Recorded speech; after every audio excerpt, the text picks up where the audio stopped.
Hi, my name is Alyn and I'm a printmaker and illustrator from Cardiff.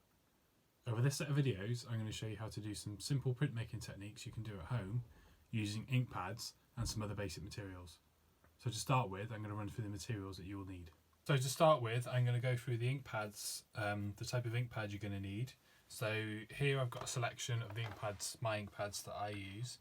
And all these are fine apart from this one, and I'll explain why.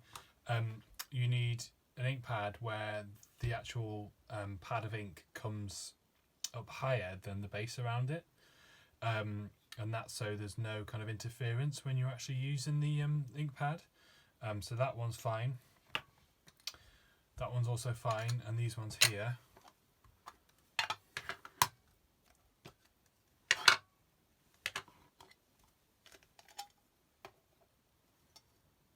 You can see the ink pad comes up higher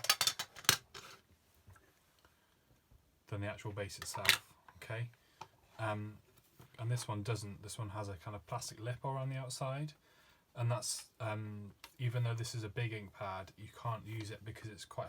You're unable to actually press down the ink pad, so it's not suitable for some of the projects. You can use it for some of them, but for things like stencils, it's not very good. So yeah. So whatever stamp pads you've got, and most, to be honest, are this kind, the actual pad itself needs to come up higher than the base around.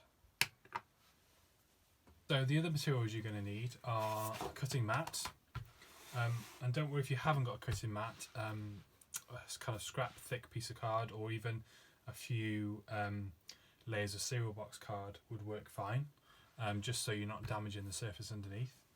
A blade. Either a kind of craft blade or this kind of blade would work as well. You can use a Stanley knife, but you're not going to get much level of detail. I mean, this one's kind of ideal, but if you haven't got one of these kind of blades is fine as well. Okay, some scissors, a pencil, preferably one with an eraser on the end of it, and I'll explain why later. Some paper to print onto, and also some scrap paper as well. Some craft foam. I've got quite a small sheet here. You might want a bit more than this. About A4 would be perfect. Some thick card. That's when you're cutting the foam. It's quite nice to have something to mount onto. Again, if you've got something like cereal box card or pizza box card or something like that, you can maybe layer a couple of glue a couple of layers together so you've got a thicker base. And a glue stick. So the last of materials you're going to need are some erasers, and these are just brand new pencil erasers, nothing special or fancy, and you're going to be cutting into these to use to print with.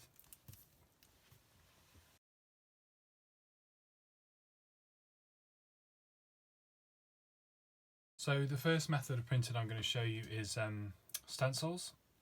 So this is something I prepared earlier, and I cut them out using the blade on the cutting mat. You can also use scissors, but obviously you're not going to get as much detail.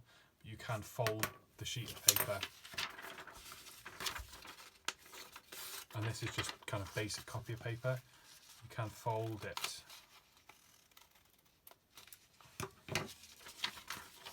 to then get shapes, cut shapes into the paper. Also, one thing I did mention in the materials list is if you've got any like pop bottle or soda bottle labels, the thin plastic that go around on the outside, if you take that off, that is really good for making stencils because it's really thin and it's really easy to cut, and also you can just wipe it down with a baby wipe or a damp cloth afterwards, especially if the ink pads that you're using are water based, and to be honest, most craft ink pads are water based. Okay, so you've got your stencils, and then if you grab your ink pad and some paper,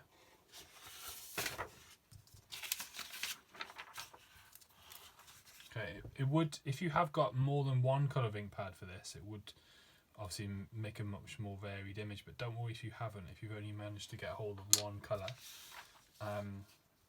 And then it's simply a case of stamping using the ink pad.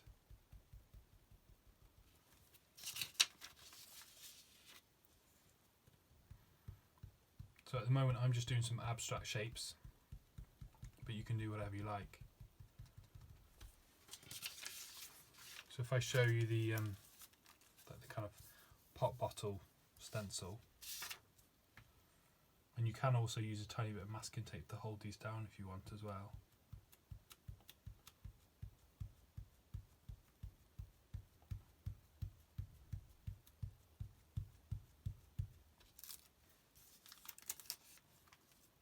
Okay, it gives a nice clean line because it's so thin.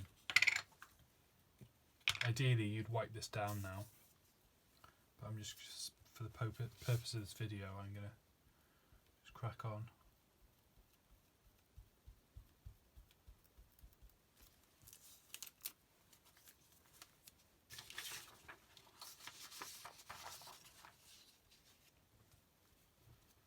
So quite quickly you can start to build up using some abstract shapes, kind of landscape if you like, or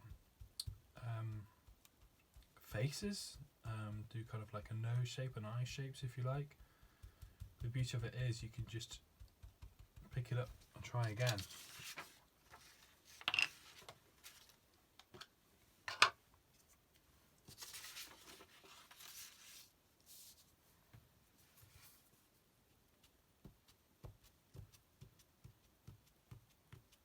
It is a bit more awkward using the larger stamps.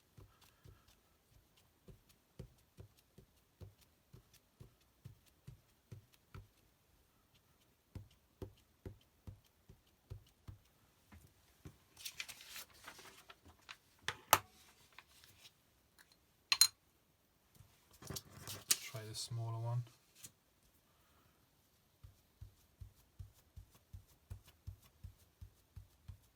So a lot of these stamp pads are available online, either through eBay or places like Hobbycraft that are still open. I know they're still taking online orders.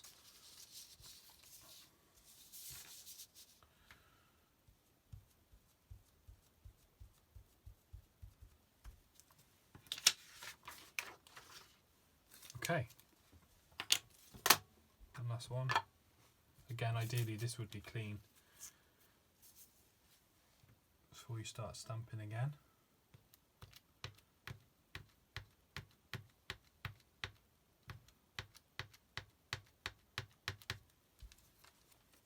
You can see where the colours overlap, they kind of mix.